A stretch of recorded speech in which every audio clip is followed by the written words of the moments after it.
Kita sekarang belajar dari Keluaran pasal 25 ayat 22. Inilah hubungan Musa dengan Yahweh. Dan di sanalah aku akan bertemu dengan engkau, dan dari atas tutup pendamaian itu, dari antara kedua kerub yang di atas tabut hukum itu, aku akan berbicara dengan engkau tentang segala sesuatu yang akan kuperintahkan kepadamu untuk disampaikan kepada orang Israel.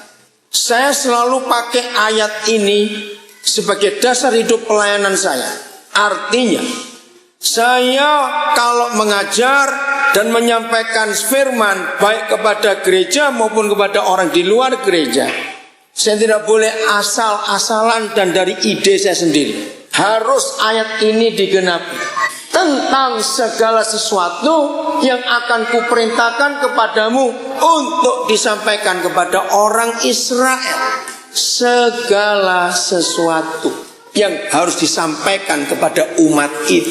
Dapatnya Musa dari mana? Saudara, keluarkan dua kata kerja penting.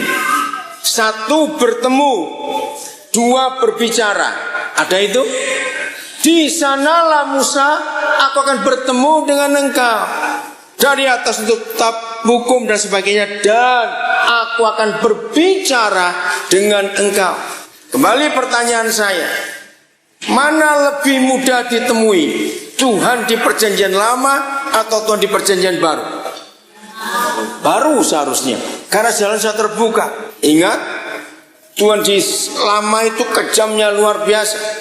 Kalau kita lihat hari raya Gerafirat, hanya setahun sekali Tuhan bisa ketemu orang. Itu pun hanya imam besar yang boleh bertemu, yang lain tidak. Tapi kenyataannya Bapa di surga begitu dekat. Nah, apa yang kita pelajari dari ayat ini? Begini, tiap kali Bapa kita bertemu kita, Dia pasti berbicara. Setuju? Ya harus, karena ini memang firman-Nya. Kalau Dia bertemu kita, Dia pasti berbicara. Tidak mungkin tidak.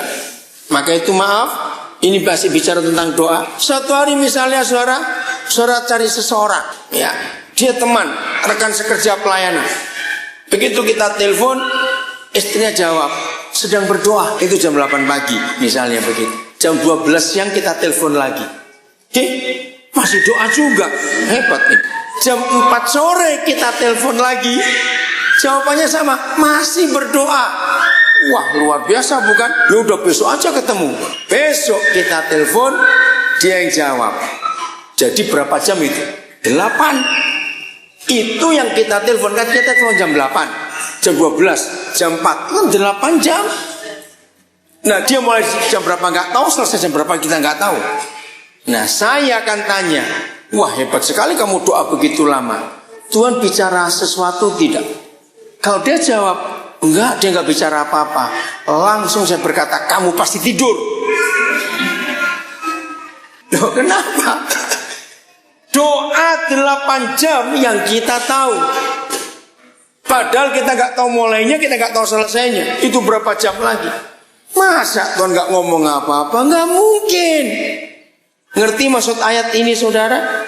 Lagi sekali kalau Dia bertemu kita, Dia pasti berbicara. Ini yang kurang dari pengenalan kita. Masih ingat? Walaupun tidak semua kita ngerti militer, tapi kita semua tahu. Dalam sebuah peperangan, makin gencar peperangan dari pihak musuh menyerang yang lain. Hanya satu yang paling penting. Komandan dengan prajurit tidak boleh putus hubungan. Jawab ya atau tidak. Begitu putus komunikasi, sehebat apa persenjataan, pasti kalah. Nah, peperangan gereja dengan si jahat makin besar, sebab akhirnya sudah tiba. Betul? Nah, berarti komandan kita harus banyak bicara kepada kita sebagai prajurit di lapangan ini tadi. Ngerti nggak konsep ini? Maka itu betapa celakanya kita kalau kita mengaku diri hamba Tuhan, tapi kita nggak dengar dia bicara apa. Kita tidak tahu. Jadi sampai hari ini yakinlah Tuhan masih bisa bicara kepada kita. Entah cara bagaimana, itu pribadi beda-beda semuanya. Masih berbicara. Ini yang kita harus kenali hubungan ini. Lalu kita akan tahu apa yang kita harus sampaikan kepada umat itu. Karena kita dapatnya dari Tuhan. di tempat yang kamar tertutup tadi itu, istilahnya begitu. Sehingga khotbah-khotbah kita, pelayanan kita tidak monoton, tidak membosankan, tidak statis. Selalu ada yang baru, ada kehidupan yang muncul. Dan tidak akan membosankan, karena terus dapat dari Dia. Itu hebat sekali. Yeremia 23 ayat 22. Tadi kita sudah baca ayat 18. Sekiranya engkau ada dewan musyawarah. Sekarang Yeremia 23 ayat yang ke-22. Sekiranya mereka hadir dalam dewan musyawarahku. Nah, kembali legislatif harus rajin hadir dalam persidangan-persidangan itu, karena kita memutuskan hukum. Sekiranya mereka hadir. Siapa mereka di sini? Kita, hamba-hambanya. Niscayalah mereka akan mengabarkan firman-Ku kepada umat-Ku, membawa mereka kembali dari tingkah langkahnya yang jahat dan dari perbuatan-perbuatannya yang jahat. Begini kesimpulan firman ini. Satu-satunya tanda bahwa kita rajin hadir dalam persidangan Dewan Musyawarah Ilahi, satu-satunya tanda adalah kalau kita menyampaikan firman Tuhan, orang itu dijamah, disentuh hidupnya dan mengalami pembaruan atau pertobatan. Ngerti nggak maksud ayat ini, saudara? Sekiranya, ini kan sebuah kata yang penting. Seandainya kamu hadir dalam pertemuan sidang musyawarah itu, maka waktu kamu menyampaikan firman, kamu akan membawa mereka kembali dari tingkah langkahnya yang jahat, dari perbuatan-perbuatannya itu.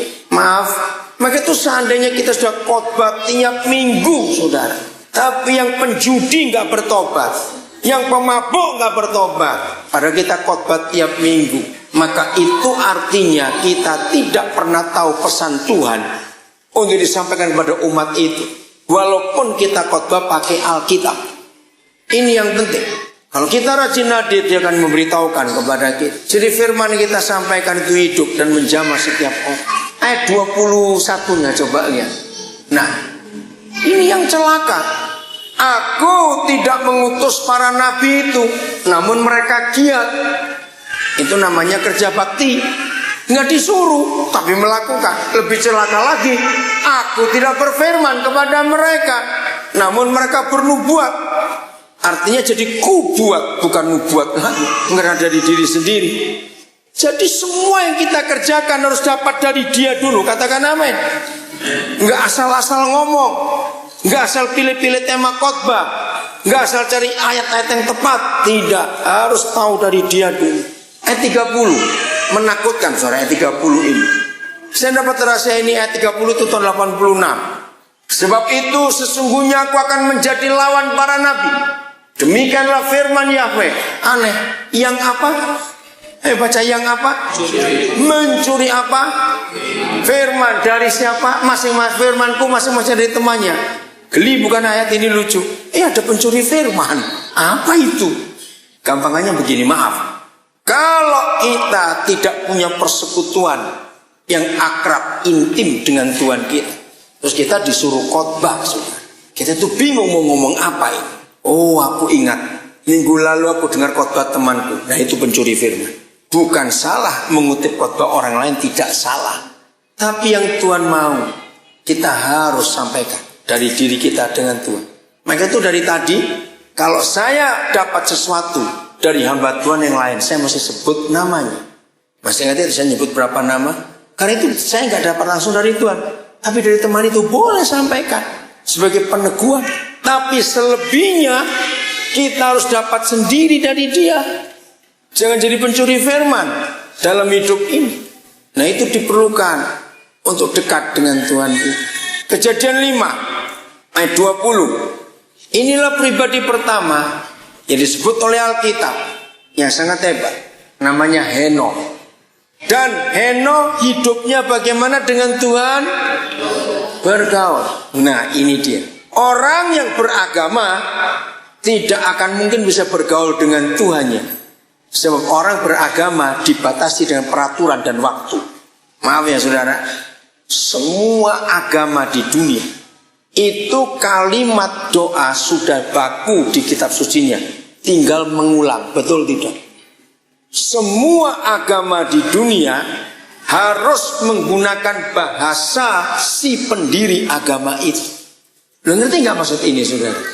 Kalau Alkitab tidak ada kalimat baku untuk berdoa, nggak ada. Maka itu kita nggak boleh hafal.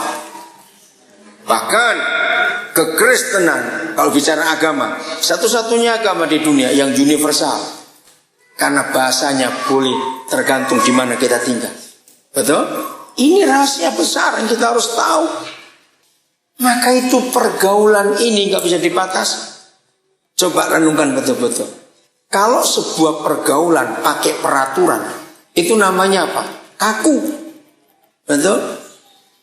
Iya atau tidak? Saya ditanya, diam saja.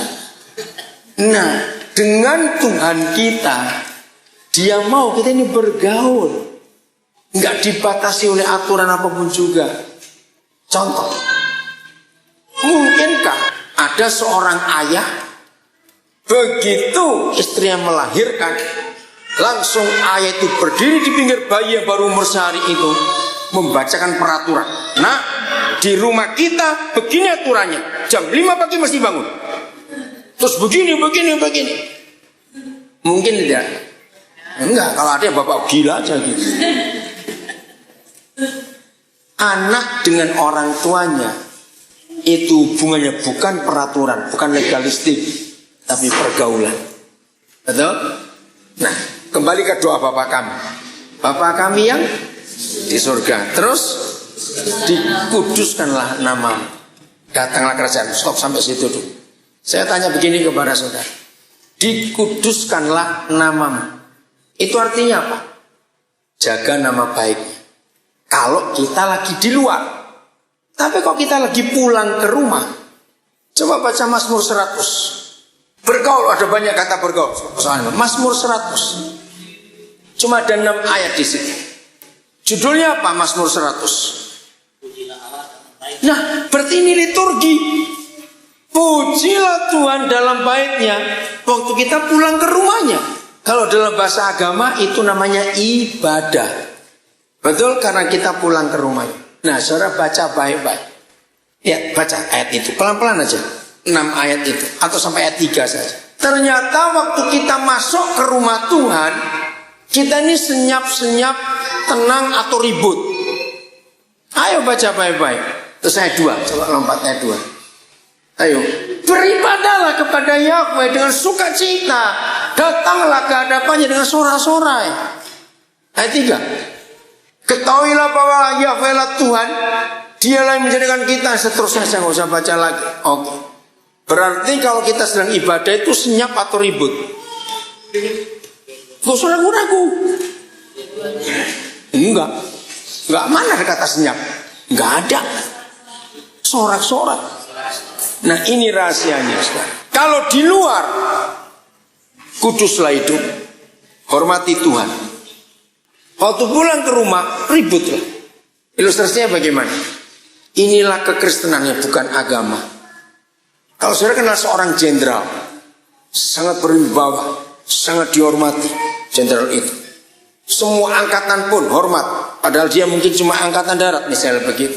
Saya tanya kepada saudara, waktu jenderal itu di rumah dan kumpul dengan istri, anak-anak, menurut saudara, dia memberlakukan sistem militer atau tidak? Cepat jawab. Tidak. Boleh nggak anaknya gulat dengan bapaknya di rumah? Boleh. Boleh nggak istrinya gelayutan di hadapan anak-anak pada suaminya? Boleh. Karena di rumah.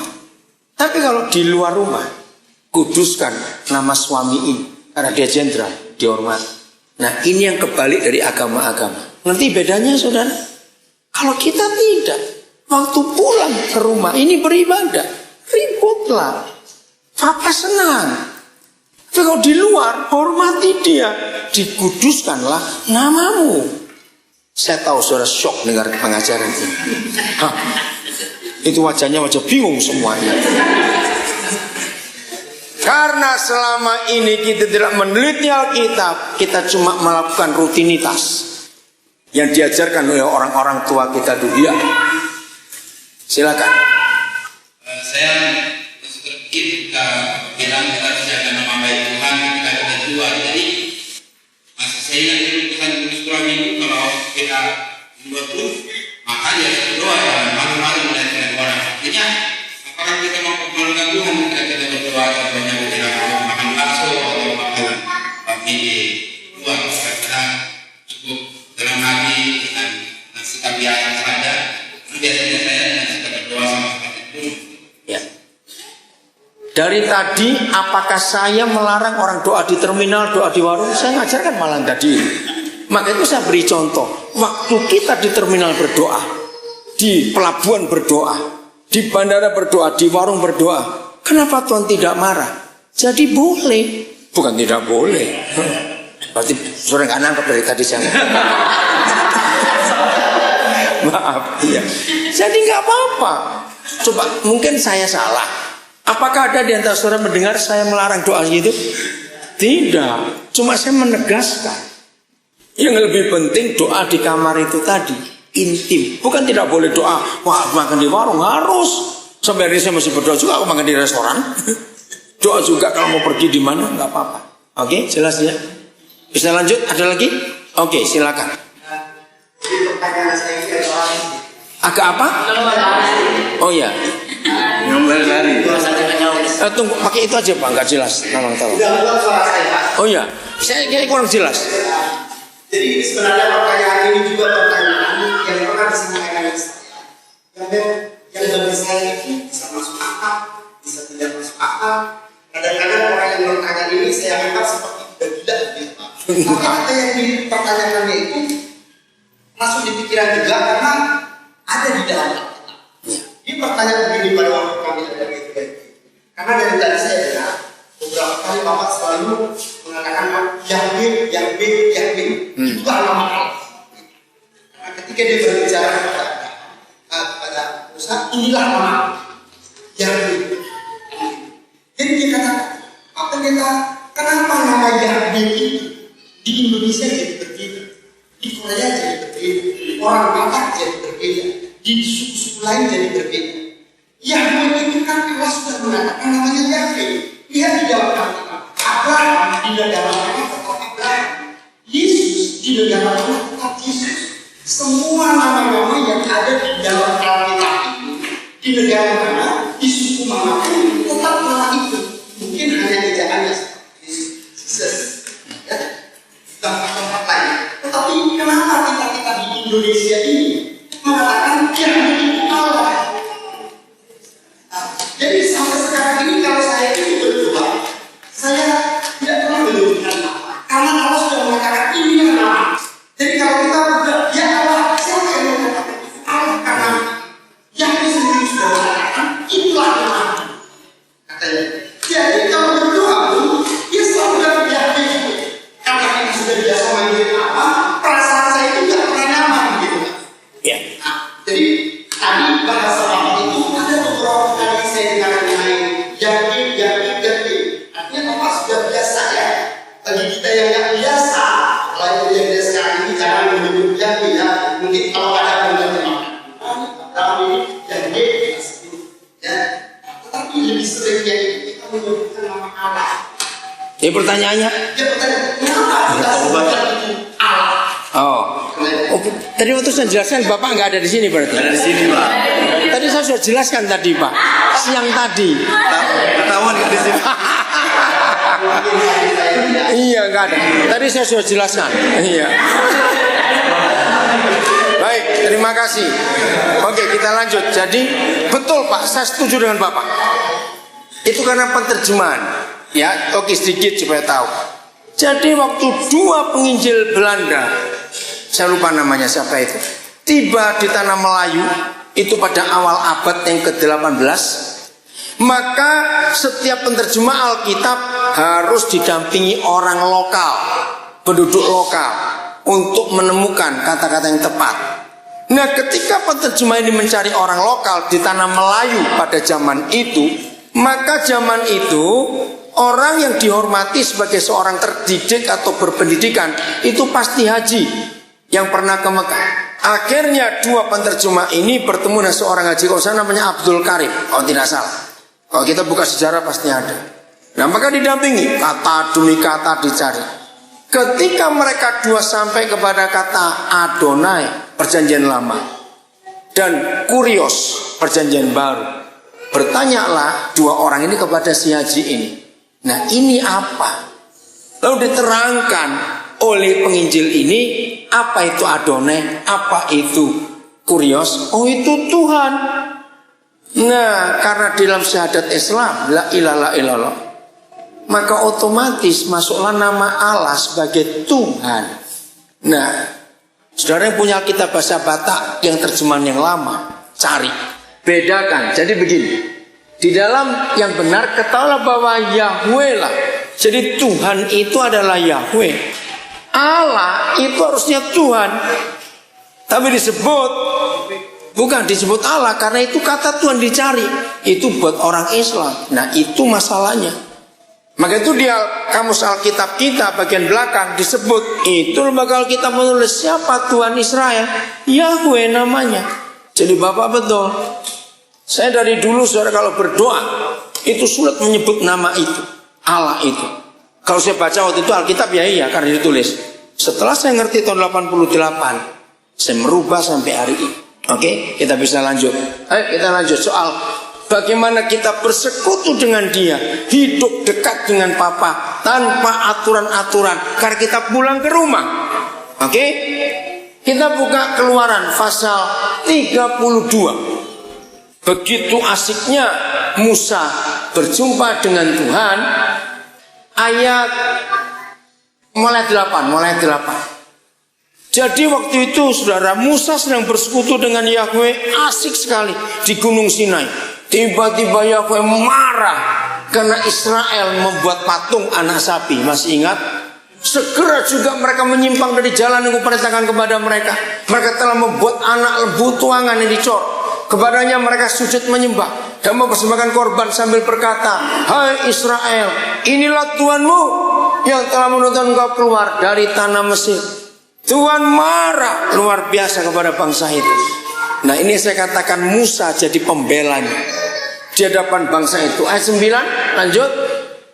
Lagi firman Yahweh kepada Musa, telah kulihat bangsa ini dan sesungguhnya mereka adalah suatu bangsa yang tegar tengkuk. Terus ayat 10. Oleh sebab itu biarkanlah aku supaya murkaku bangkit terhadap mereka dan aku akan membinasakan mereka. Hamba-hamba Tuhan, pakailah jabatan ini dalam pelayanan kita. Saya tanya begini, kalau Yahweh berkata oleh sebab itu biarkanlah aku, itu artinya yang maha besar. Itu minta apa kepada Musa? Minta persetujuan, minta izin, saudara. Itu yang saya heran. Siapa Musa?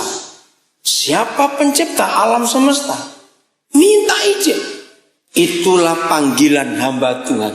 Kalau di masyarakat kita layani, terjadi musibah, ada wabah, ada bencana, ada apa, kita harus naik ke surga untuk berunding dengan Tuhan sebagai anggota Dewan Musyawarah tadi. Tanya mengapa bisa begini. Jadi Musa itu dihormati begitu rupa oleh Bapa di surga, sehingga ketika dia mau buat apa saja, dia minta persetujuan Musa dulu. Itu yang saya kagum sekali. Ini murka. Saya mau tunjukkan begini. Ini seandainya terjadi kebalikan. Lalu Musa berkata, ya jadilah kehendakmu karena engkau Tuhan. Lalu matilah seluruh bangsa itu. Tinggal Musa sekeluarga yang hidup. Apakah Musa berdosa ketika semua bangsa itu dibunuh? Tidak. Karena itu keputusan Yahweh sendiri. Tapi yang saya kagum pada pengertian ini, hubungan begitu akrab antara Musa dengan Yahweh Tuhannya yang luar biasa. Ayat 11. Nah itu yang saya kagum. Lalu Musa mencoba melunakkan hati Yahweh Tuhannya dengan berkata. Nah saya beri ilustrasi begini. Siapa yang dekat dengan gubernur Bengkulu misalnya, dekat sekali. Apalagi kalau dulu saudara mantan teman sekolah. Tiba-tiba suatu hari gubernur marah, emosi seperti Yahweh marah tadi itu. Dia marah betul-betul karena bangsa itu kurang ajar sekali. Gubernur marah karena ada proyek jembatan yang belum diresmikan. Ada 5 ekor sapi lewat jembatannya ambruk misalnya. marah. Mana kontraktornya? Wah, begitu. Tiba-tiba saudara dekat dengan gubernur, tepuk-tepuk pundaknya. Pak, sabar Pak, jangan marah Pak. Ngerti contoh ini? Musa berbuat seperti itu kepada Yahweh Tuhan. Ketika dia tahu Tuhan marah luar biasa. Lihat, kalau Tuhan dan Musa itu bergaul dengan Bapa di surga, sedekat itu. Dan lihat cara Musa melunakkan, ngeri saudara.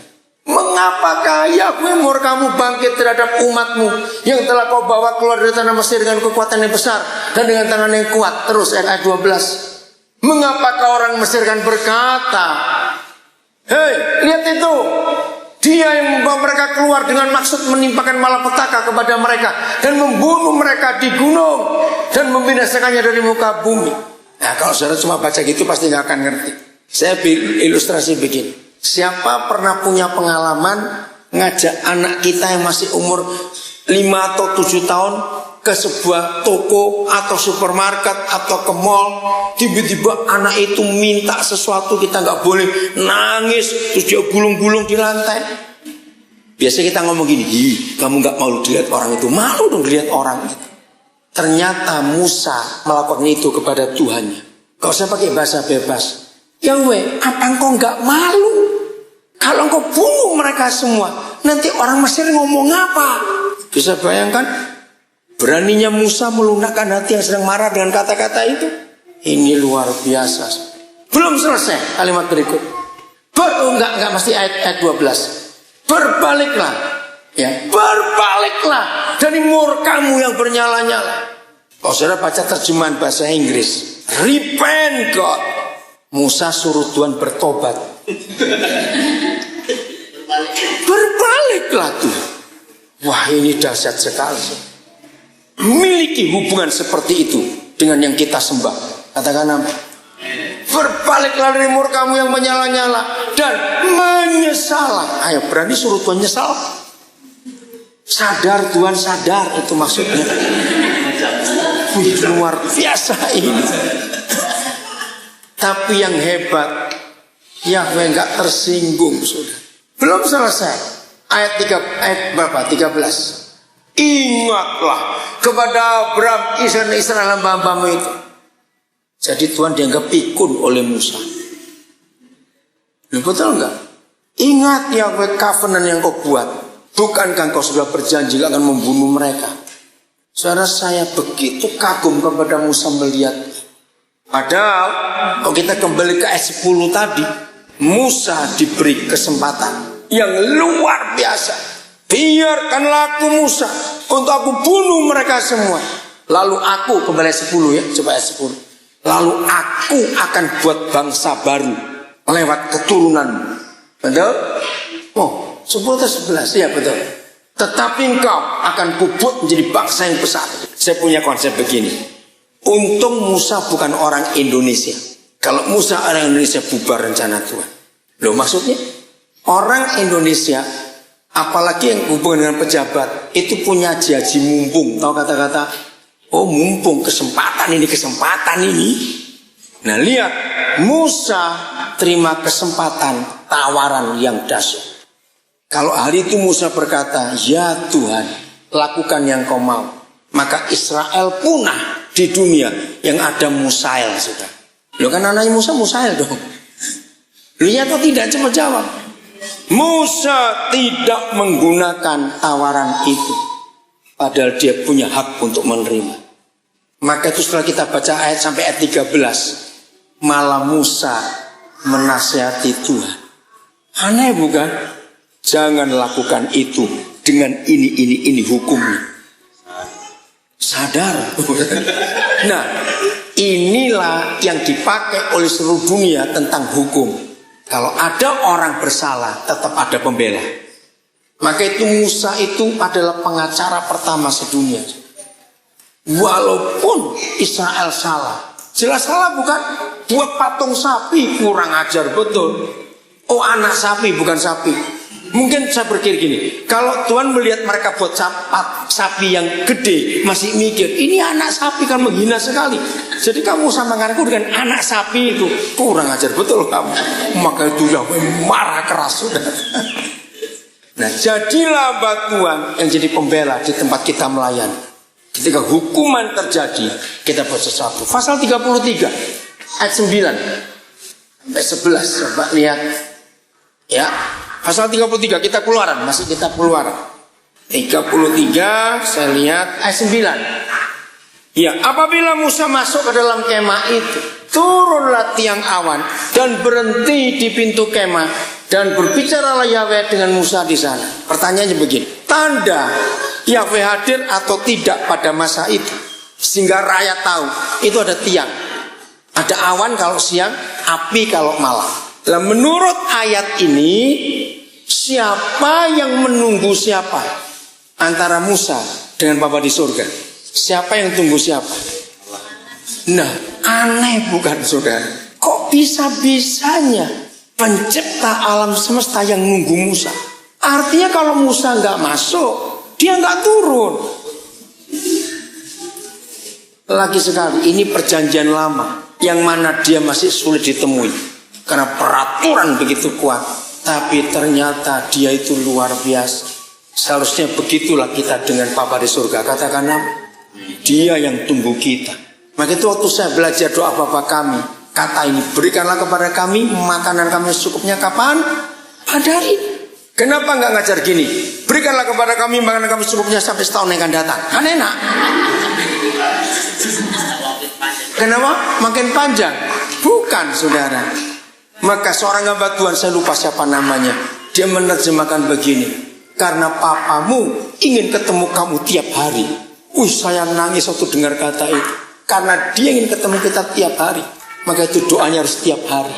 Hebat nggak Papa kita di surga begitu sayangnya kepada kita. Maka itu mulai hari ini jangan sampai ada di antara kita, apalagi yang berstatus pelayan dan hamba Tuhan, kita nggak merasakan hadirat Tuhan tiap hari dalam hidup. Oh, saya ingat ini satu hari. Suatu hari saya ikut seminarnya Bapak Stefanus Damaris. Sampai hari ini baru dia pendeta yang pernah khotbah tentang 700 gundiknya Salomo dan 300 istrinya Salomo.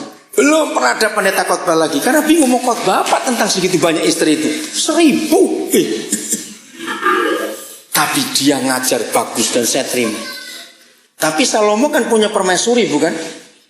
Ya, oke. Nah, begini kata Pak Damaris. Bayangkan kalau 1000 yang diikuti, ini kurang ajar betul Salomo ini. Berarti dia ketemu gundik-gundiknya dan para selirnya. Itu berapa tahun sekali? 3 tahun. Nah, 3 tahun sekali. Karena kan 1000. Belum betul tidak? Nah, begini kata Pak Damaris. Jadi karena kita ini mempelai perempuan Kristus, maka kalau kita tidak tiap hari jumpa Yesus mempelai laki-laki kita, berarti kita gundiknya semua. Betul tidak saudara terjemahan itu?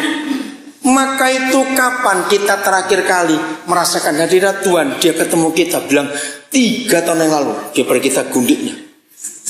Bukan permaisurinya, bukan mempelai Yesus. Belum selesai. Ayat 10.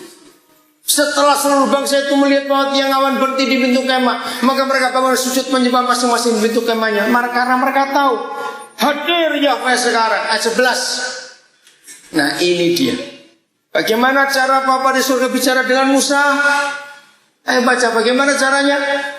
Berhadapan muka seperti seorang bicara kepada temannya. Percayakah kita bahwa pengalaman Musa bisa kita alami sampai zaman ini? Lah, ayo jawab. Kalau nggak percaya berarti sudah nggak pernah ketemu Tuhan dong.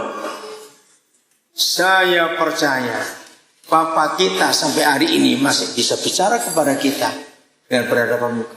Maka itu ayo kita alami. Itu tadi bersekutu masuk dalam kamar, kunci pintunya.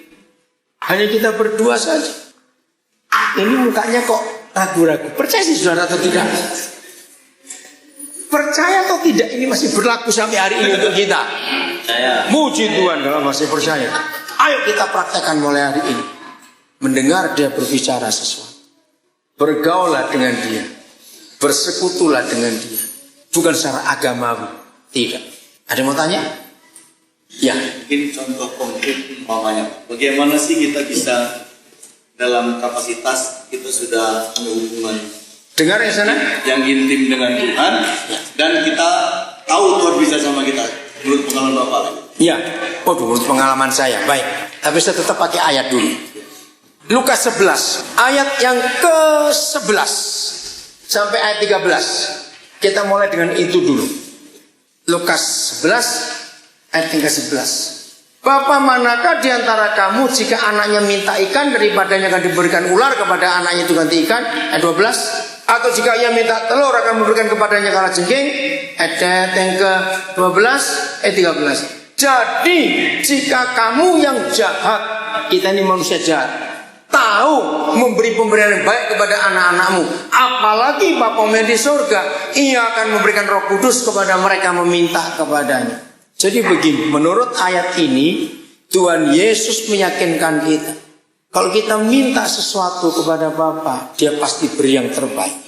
Jadi kalau kita lagi berdoa, lagi bersekutu tentang satu dua hal yang kita hadapi, tiba-tiba timbul suara dalam hati, timbul ide di pikiran kita, jangan meragukan, itulah suara Bapa kita.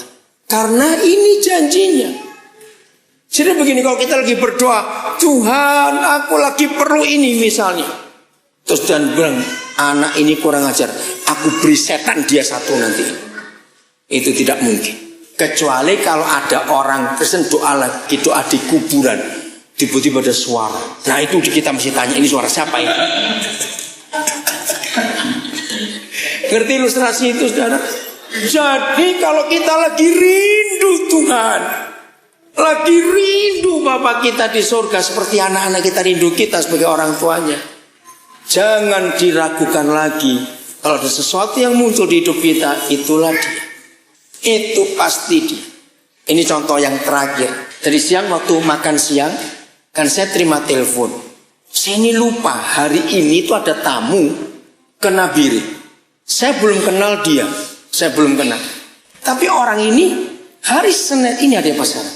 Rabu, hari Senin itu telepon saya, Pak Daniel, saya ini begini-begini diutus oleh satu pengusaha. Yang ngutus itu saya kenal. Saya mau ke Nabire nanti hari Rabu, tapi saya belum tahu naik pesawat apa. Besok saya beritahu. Nah saya lupa memberitahu istri saya, memberitahu tim kalau dia mau datang. Karena dia buka belum telepon sampai tadi pagi, berangkat di kepagian mungkin, HP saya mati karena pesawat, datang langsung seminar sampai siang tadi. Ternyata dia sudah di Bandar Nabire, saudara. Aduh, saya merasa bersalah. Dia sudah nunggu 1,5 jam. Nah, saya masih ngomong, HP saya mati. Saya minta maaf. Nah, sore tadi waktu saya mau ke sini, saya cek istri saya. Ternyata istri saya nggak masuk HP-nya. Saya telepon pimpinan yayasan kami di sana. Namanya Gestino Futubesi. Dia manggil saya Papi. Papi, luar biasa. Tuhan jawab yang kita perlukan. Ternyata pengusaha ini datang memberi bantuan cukup besar untuk bangunan sekolah kami. Nah, hari Senin sebelum dia telepon, kami itu lagi punya bangunan sekolah yang sudah lama nggak pernah selesai. Harus itu pemerintah, uang dari apa istilah itu, tapi salah ya, biasalah ada korupsi begitu. Nah, terus saya berdoa kemarin, Tuhan, ini sudah mau tahun ajaran baru lagi. Kalau ini nggak selesai lagi, bagaimana nanti kawan? Soalnya tiba-tiba dalam hati itu muncul, nggak akan lama. Kau akan melihat mujizat. Saya sampaikan kepada istri saya, pada anggota tim, Tuhan janji nggak akan lama. Ya nggak akan lama, ternyata hari ini jawabannya. Saya terima tamu itu tadi. Nah, itu contoh konkret. Kalau ada apa-apa kita bersekutu dengan dia, nanti dia pasti akan jawab kita semua. Untuk banyak hal, Papa kita masih bisa diajak bergaul sampai pada hari ini. Amin. Tuhan memberkati kita semua. Siap untuk mendengar suara Tuhan? Oke, puji Tuhan. Tuhan memberkati kita. Kita sekarang belajar dari Keluaran pasal 25 ayat 22. Inilah hubungan Musa dengan Yahweh. Dan di sanalah aku akan bertemu dengan engkau, dan dari atas tutup pendamaian itu, dari antara kedua kerub yang di atas tabut hukum itu, aku akan berbicara dengan engkau tentang segala sesuatu yang akan kuperintahkan kepadamu untuk disampaikan kepada orang Israel. Saya selalu pakai ayat ini sebagai dasar hidup pelayanan saya. Artinya, saya kalau mengajar dan menyampaikan firman baik kepada gereja maupun kepada orang di luar gereja, saya tidak boleh asal-asalan dan dari ide saya sendiri. Harus ayat ini digenapi. Tentang segala sesuatu yang akan kuperintahkan kepadamu untuk disampaikan kepada orang Israel. Segala sesuatu yang harus disampaikan kepada umat itu. Dapatnya Musa dari mana? Saudara keluarkan dua kata kerja penting. Satu, bertemu. Dua, berbicara. Ada itu? Di sanalah Musa, aku akan bertemu dengan engkau. Dari atas untuk kitab hukum dan sebagainya, dan aku akan berbicara dengan engkau. Kembali pertanyaan saya, mana lebih mudah ditemui? Tuhan di perjanjian lama atau Tuhan di perjanjian baru? Baru seharusnya, karena jalan sudah terbuka. Ingat, Tuhan di lama itu kejamnya luar biasa. Kalau kita lihat hari raya Gerafirat, hanya setahun sekali Tuhan bisa ketemu orang. Itu pun hanya imam besar yang boleh bertemu, yang lain tidak. Tapi kenyataannya Bapa di surga begitu dekat. Nah, apa yang kita pelajari dari ayat ini? Begini, tiap kali Bapa kita bertemu kita, Dia pasti berbicara. Setuju? Ya harus, karena ini memang firman-Nya. Kalau Dia bertemu kita, Dia pasti berbicara. Tidak mungkin tidak. Maka itu maaf, ini pasti bicara tentang doa. Suatu hari misalnya saudara cari seseorang, ya, dia teman, rekan sekerja pelayanan. Begitu kita telepon, istrinya jawab, sedang berdoa. Itu jam 8 pagi misalnya begitu. Jam 12 siang kita telepon lagi. Masih doa juga. Hebat nih. Jam 4 sore kita telepon lagi. Jawabannya sama, masih berdoa. Wah, luar biasa bukan? Ya udah, besok aja ketemu. Besok kita telepon, dia yang jawab. Jadi berapa jam itu? 8. Itu yang kita telepon, kan kita telepon jam 8, jam 12, jam 4, kan 8 jam. Nah, dia mulai jam berapa nggak tahu, selesai jam berapa kita nggak tahu. Nah, saya akan tanya, wah hebat sekali kamu doa begitu lama. Tuhan bicara sesuatu tidak? Kalau dia jawab enggak, dia enggak bicara apa-apa, langsung saya berkata, kamu pasti tidur. Loh, kenapa? Doa 8 jam yang kita tahu. Padahal kita enggak tahu mulainya, kita enggak tahu selesainya. Itu berapa jam lagi? Masa Tuhan enggak ngomong apa-apa? Enggak mungkin. Ngerti maksud ayat ini, saudara? Lagi sekali kalau Dia bertemu kita, Dia pasti berbicara. Ini yang kurang dari pengenalan kita. Masih ingat? Walaupun tidak semua kita ngerti militer, tapi kita semua tahu. Dalam sebuah peperangan, makin gencar peperangan dari pihak musuh menyerang yang lain. Hanya satu yang paling penting. Komandan dengan prajurit tidak boleh putus hubungan. Jawab ya atau tidak? Begitu putus komunikasi, sehebat apa persenjataan, pasti kalah. Nah, peperangan gereja dengan si jahat makin besar, sebab akhirnya sudah tiba. Betul?